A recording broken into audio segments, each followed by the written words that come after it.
Hello everyone, this is Imran. Welcome to the channel Usmani classes. Medieval history का जो part हम पढ़ रहे थे उसमें हमने पढ़ा पढ़ रहे हैं जो अब हम आज दिल्ली सल्तनत में गुलाम वंश। अभी तक जो हमने पढ़ा है मेडोल हिस्ट्री जहाँ से स्टार्ट होती है मोहम्मद महमूद गजनवी के बाद मोहम्मद गोरी, जितनी भी इंपॉर्टेंट इन्फॉर्मेशन थी एग्जाम के पॉइंट्स ऑफ व्यू से हमने पिछली वीडियो में देख ली।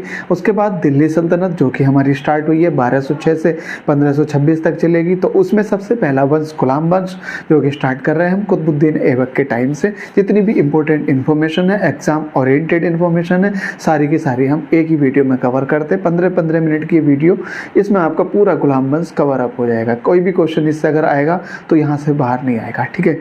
तो चैनल पर अगर नए हो तो चैनल को सब्सक्राइब करना, दोस्तों के साथ शेयर करना जरूर, ठीक है। और बेल आइकन दबा लेना भैया, जब अगर नई वीडियो अपलोड होती है तो नोटिफिकेशन ताकि आपके पास पहुंच जाए।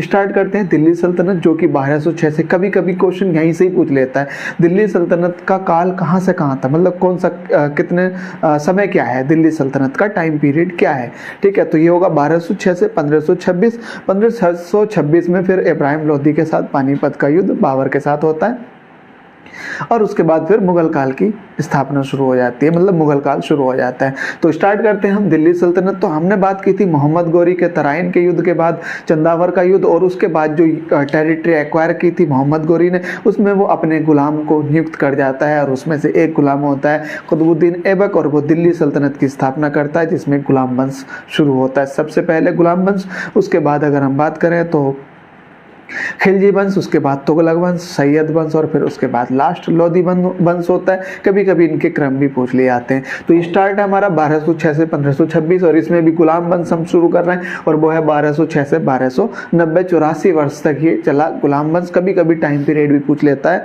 तो 1206 से 1290 ये इस क्वेश्चन को जरूर देख के जाना, ठीक है। तो 1206 से 1526 तो दिल्ली सल्तनत काल शुरू होता है, मतलब चलता है। और उसमें भी गुलाम वंश की अगर हम बात करें तो वो 1206 से 1290 84 दिन तक ये चलता है। कहीं कहीं 1292 भी लिखा हुआ है, तो 1290 इसका एग्जैक्ट आंसर होगा। गुलाम वंश में अगर हम बात करें तो सबसे पहले हमारे पास आता है कुतुबुद्दीन ऐबक। कुतुबुद्दीन ऐबक के काल अगर हम देखते हैं तो 1206 से 1210 है। ये कभी इतना इंपॉर्टेंट नहीं है कि कब से कब तक है, बस इतना देख लो कुतुबुद्दीन ऐबक है, ठीक है। अगर चाहो तो इसको तुम ना भी लिखो तो भी चलेगा, कोई दिक्कत वाली बात नहीं है, ठीक है। तो कुतुबुद्दीन ऐबक दिल्ली सल्तनत का संस्थापक माना जाता है। दिल्ली सल्तनत की शुरुआत जिसने की थी वो दिल्ली सल्तनत की शुरुआत करने वाला कुतुबुद्दीन ऐबक, इसका आंसर चला जाएगा। उसके बाद इसकी उपाधि के बारे में अगर हम बात करें, जैसे कि अगर हम बात करें महमूद गजनवी की, तो 2 उपाधि धारण कर रखी थी उसने। एक थी उसकी गाजी की और एक बुत सिकन। इसी तरह से कुतुबुद्दीन ऐबक की भी 2 उपाधियां मिली हुई थी। एक थी लाख बख्श। लाख बख्श इसलिए कहा जाता है क्योंकि लाख लाख असरफिया ऐसी दान कर देता था, बख्श देता था, ऐसे कह सकते हैं। तो लाख बख्श इसलिए बोला जाता है। कुरान खां भी उपाधि थी कुतुबुद्दीन ऐबक की, और कुरान खां इसलिए कहा जाता है कि कुरान पढ़ने का उनको बहुत शौक था, ठीक है। तो ऐसे कह सकते हैं लाख बख्श और कुरान खां, आंसर इसका चला जाएगा। 2 उपाधियां कुतुबुद्दीन ऐबक के बारे में हमने पढ़ी है, ठीक है। निर्माण कार्य में अगर हम देखें तो बड़ा ही इंपॉर्टेंट, इसमें पहली मस्जिद जो भी किसी शासक द्वारा, मुस्लिम शासक द्वारा भारत के अंदर पहली मस्जिद जो बनाई गई है वो कुव्वतुल इस्लाम है। कुव्वतुल इस्लाम जो मस्जिद है ये दिल्ली के महरौली में है, ठीक है, जहाँ पे कुतुब मीनार है। कुतुब मीनार की जिस साइड में ही है ये कुव्वतुल इस्लाम, ठीक है, महरौली में। और इसकी अगर हम बात करें तो कुतुब मीनार के जिस साइड में ही है। उसके बाद अगर हम करें किसी भी राजा द्वारा प्रथम मस्जिद, भारत की प्रथम मस्जिद कुव्वतुल इस्लाम से क्वेश्चन पूछ लिया जाएगा कि भारत किसी भी मुस्लिम शासक द्वारा भारत में स्थापित पहली मस्जिद कौन सी है, कुव्वतुल इस्लाम चला जाएगा इसका आंसर। और फिर बात करें 2.5 दिन का झोपड़ा, ये अजमेर में ये भी एक मस्जिद का नाम है, अजमेर में 2.5 दिन का झोपड़ा। और फिर एक निर्माण कार्य जो इंपॉर्टेंट है कुतुब मीनार। कुतुब मीनार की अगर हम बात करें तो इसके बारे में जितनी भी इंपॉर्टेंट इन्फॉर्मेशन है वो हम एक बार ही देख लेते हैं। कुतुब मीनार की अगर हम बात करें तो कुतुबुद्दीन ऐबक ने इसकी नींव रखी। नींव रखने के बाद चौगान खेलते हुए, ये मैंने यहाँ पे लिखा हुआ कुतुबुद्दीन ऐबक की अगर हम बात करें तो कुतुबुद्दीन ऐबक की मृत्यु चौगान खेलते समय, पोलो खेलते समय। चौगान क्या होता है भैया, घोड़े पे बैठ के जो गोल्फ खेला जाता है, ठीक है, गोल्फ की तरह की एक बॉल है, हॉकी की तरह का एक खेल होता है ये ना, चौगान खेला जाता है पोलो, घोड़े पे बैठ के, ठीक है। तो वहां से गिर के उसकी मृत्यु हो जाती है, ठीक है। तो कुतुबुद्दीन ऐबक ने नींव रखी और ये क्वेश्चन बड़ा ही इंपॉर्टेंट बन जाता है कि कुतुब मीनार का जो निर्माण हुआ वो किसकी याद में हुआ, किसकी वजह से हुआ? तो इम्पोर्टेंट काम नाम है ये बख्तियार काकी, कुतुबुद्दीन बख्तियार काकी, पूरा नाम हो जाएगा कुतुबुद्दीन बख्तियार काकी की याद में कुतुबुद्दीन ऐबक ने, ये सूफी संत हुए थे उस टाइम के, बहुत ही इंपॉर्टेंट, ठीक है। तो इसलिए इनके नाम के बेस पे कुतुब मीनार का नाम रखा गया। कुतुब मीनार से एक इम्पोर्टेंट इंफॉर्मेशन, इसकी लंबाई की, अगर ऊंचाई की अगर हम बात करें तो 72.5 मीटर, या अप्रोक्स अगर हम बात करें तो 73 मीटर के लगभग इसकी ऊंचाई है। अगर हम कभी कभी एग्जाम में क्वेश्चन ऐसा भी पूछा जा सकता है कि कुतुब मीनार की ऊंचाई कितनी है, तो 72.5 या लमसम 73, ठीक है, अप्रोक्स 73 के लगभग हो जाएगी। ऑप्शन इसी तरह से होंगे, ठीक है, ऐसा नहीं है कि 72.5 हो गया, 72.6 हो गया, इस तरह के ऑप्शन नहीं होंगे, इसी तरह से होंगे। 73 आया, 72 आया, या 71 आया, 73, इस तरह से ऑप्शन होंगे, ठीक है। तो आंसर हमारा 73 चला जाएगा इसका, ठीक है भैया। और बात करें हम कुतुब मीनार के बारे में तो बख्तियार काकी की याद में, और दूसरी बात अगर हम करें चौगान खेलते हुए जब मृत्यु हो जाती है तो उसके बाद दूसरा कोई शासक जो कि बहुत ही कैसे कह सकते बहुत कम समय के लिए अयोग्य शासक आया, इतना इंपॉर्टेंट नहीं है। इंपॉर्टेंट फिर आता है इसी का दामाद और इसी का गुलाम भी कहा जा सकता है। कुतुबुद्दीन ऐबक का गुलाम भी है ये, और ये गुलाम ही है। कुतुबुद्दीन ऐबक जो था गुलाम था, गुलाम वंश इसलिए कहा गया है इसको क्योंकि कुतुबुद्दीन ऐबक गुलाम था मोहम्मद गोरी का, और कुतुबुद्दीन ऐबक का गुलाम इल्तुतमिश था, ठीक है। ये गुलाम पीरियड उस टाइम चलता था, मतलब गुलाम चलते थे इस टाइम। इल्तुतमिश इसका दामाद भी था और साथ साथ में गुलाम भी था। इल्तुतमिश फिर आता है, शुरू होता है, और इसको ही बोलते हैं इल्तुतमिश को, वो अभी हम पढ़ेंगे आगे चल के। 4 मंजिल का निर्माण कराया, ये हम कुतुब मीनार के बारे में बात कर रहे हैं। और लाल बलुआ पत्थर से, ऐसे क्वेश्चन पूछा जा सकता है, नीचे की तरफ लाल बलुआ पत्थर से बना हुआ, ऊपर की 1-2 मंजिल उसकी, एक मंजिल जो है वो सफेद पत्थर से बनी हुई है, और बिजली उजली के गिरने के कारण उसकी ऊपर वाली मंजिल क्षतिग्रस्त हो गई थी। तो फिरोज शाह तुगलक ने फिर अंतिम मंजिल का निर्माण कराया और सफेद पत्थर से उसका निर्माण कराया। तो ऊपर की तरफ वो सफेद पत्थर से, नीचे की तरफ बात करें तो लाल बलुआ पत्थर है। ये बात भी इंपॉर्टेंट है, देखते हुए चलना कुतुब मीनार के बारे में, ठीक है। थोड़ा बहुत काम इसमें फिर आगे चल के सिकंदर लोदी भी कराता है, ठीक है। थोड़ा बहुत मरम्मत उसकी सिकंदर लोदी भी करा देता है आगे चल के, तो इतना इंपॉर्टेंट वो है नहीं, बस इसके याद रख लेना। इल्तुतमिश ने ही उसका निर्माण कराया, 4 मंजिल का, और 1 मंजिल की अगर हम बात करें तो सफ़ेद पत्थर से वो निर्माण कराता है फिरोज शाह तुगलक, ऊपर की 1 मंजिल, ठीक है भैया। तो ये थी इंपॉर्टेंट इन्फॉर्मेशन कुतुबुद्दीन ऐबक के बारे में। इसके अलावा और कोई क्वेश्चन यहाँ से नहीं बन सकता है, ठीक है। पेट के एग्जाम में देख लो तुम 20 तारीख को होगा, तब जाके देख लेना, अगर कोई क्वेश्चन आया तो यहीं से ही आ जाएगा, खत्म बात। किसी भी एग्जाम की बात कर रहे हैं हम, पैट की बात नहीं कर रहे हैं, किसी भी वनडे एग्जाम की बात कर रहे हैं, ठीक है। बाकी यूपीएससी के लिए तो बहुत डिटेल से पढ़ना पड़ता है। इल्तुतमिश की अगर हम बात करें तो अब इल्तुतमिश को दिल्ली सल्तनत का वास्तविक संस्थापक कहा जाता है, क्योंकि कुतुबुद्दीन ऐबक की मृत्यु के बाद फिर इल्तुतमिश दिल्ली को संभालता है और बहुत अच्छे तरीके से उसने शासन किया वहाँ पे, ठीक है। अब अगर हम बात करें दिल्ली सल्तनत का वास्तविक संस्थापक किसको कहा जाता है, तो आंसर इल्तुतमिश, और इल्तुतमिश था कुतुबुद्दीन ऐबक का गुलाम और उसका दामाद भी कह सकते हैं। इक्ता की व्यवस्था शुरू की उसने, क्या किया उसने, अपनी जमीन को, उसके जो एरिया था, जो क्षेत्र था, इक्ता व्यवस्था शुरू की उसमें। इक्ता क्या था, उसने जमीन को पार्टाइज कर दिया, उसने कर वसूलने के लिए, लोगों से कर वसूलने के लिए उसने जमीनों को पार्टाइज कर दिया। कुछ जमीन का कुछ हिस्सा ऐसे लोगों को दिया जो सैनिक कार्य भी करते थे उसके, और वो कर भी वसूलते थे, और कुछ हिस्सा ऐसों को दिया जिनका काम केवल कर वसूलने का था। तो उसने इक्ता व्यवस्था शुरू की ताकि राजस्व में वृद्धि हो सके। देखो हर एक राजा को राजस्व की जरूरत पड़ेगी अपनी सेना को खिलाने उलाने के लिए, है ना। तो राजस्व के लिए इसने इक्ता व्यवस्था शुरू की। क्वेश्चन कैसे बन जाएगा, इक्ता व्यवस्था शुरू किसने की, ये था भूमि सुधार कह सकते हो। भूमि को उसने पार्टाइज कर दिया, भूमि को पार्टाइज किया, ठीक है। जितनी भी जमीन थी उसको पार्टाइज कर दिया, पार्ट कर दिया उसके, ठीक है। इक्ता व्यवस्था शुरू की, ऐसे कह सकते हो।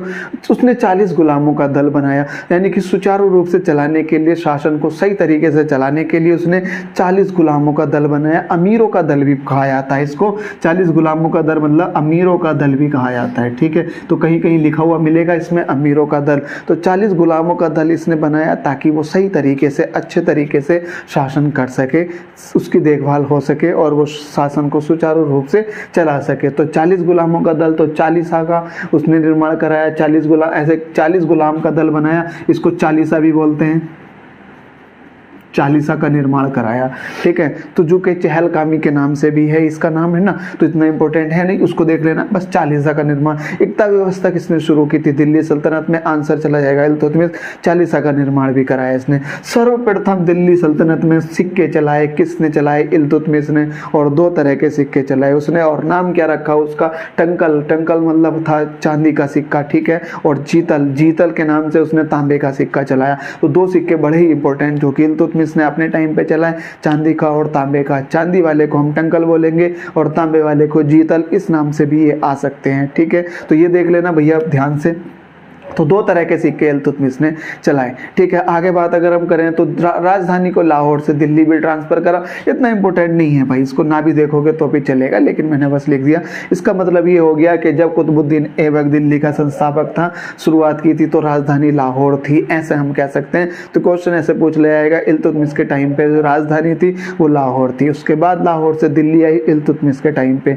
ठीक है, तो अब दिल्ली सल्तनत को मंगोलों से, मंगोल आक्रमणकारी चंगेज खां था, मंगोल आक्रमणकारी चंगेज खां से दिल्ली सल्तनत को किसने बचाया? ऐसे भी क्वेश्चन कई बार एग्जाम में मिला देखने को। इसका आंसर भी दिल्ली इल्तुतमिश चला जाएगा। ठीक है, तो मंगोल आक्रमणकारी चंगेज खां की पुत्री के साथ किसी भी एक वहीं के किसी राजा का अफेयर हो गया था, और वो इस तरह से उसके पीछे पड़ा हुआ था और वो भाग के आ गया था दिल्ली सल्तनत में। तो उसने कहा कि अगर तुमने इसको सहायता की तो फिर तुम्हें भी मुकाबला करना पड़ेगा। तो उसने मना कर दिया था इल्तुतमिश ने कि हम तुम्हें पनाह नहीं दे सकते। ठीक है, ये छोटी सी कहानी थी, इतनी इंपॉर्टेंट नहीं है, वो सब जानने की जरूरत भी नहीं है, बस इतना समझ लेना। दिल्ली सल्तनत में मंगोलों के आक्रमण से या मंगोलों से किसने बचाया था दिल्ली सल्तनत को? तो आंसर इल्तुतमिश चला जाएगा। बलबन आगे जाके लड़ाई करेगा इनसे, है ना, तो वो बलबन की बात हम बाद में करेंगे। तो दिल्ली सल्तनत को मंगोलों के आक्रमण से किसने बचाया? ये क्वेश्चन भी कई बार एग्जाम में पूछा गया। और एक इंपॉर्टेंट, मोइनुद्दीन चिश्ती की दरगाह जो कि अजमेर में है, इनका निर्माण भी,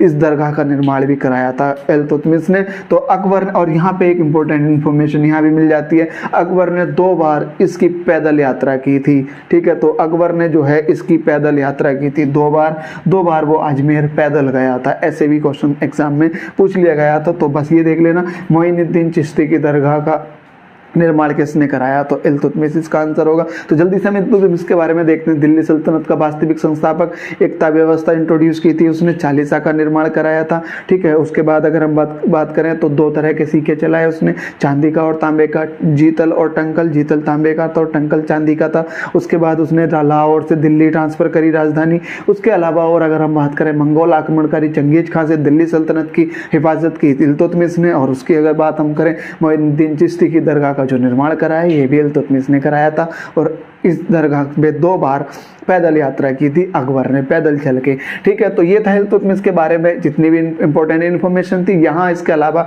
तुम देख लेना प्रीवियस ईयर के पेपर उठा के, इसके अलावा कोई और इन्फॉर्मेशन या किसी तरह का कोई क्वेश्चन इल्तुतमिश से नहीं पूछा गया।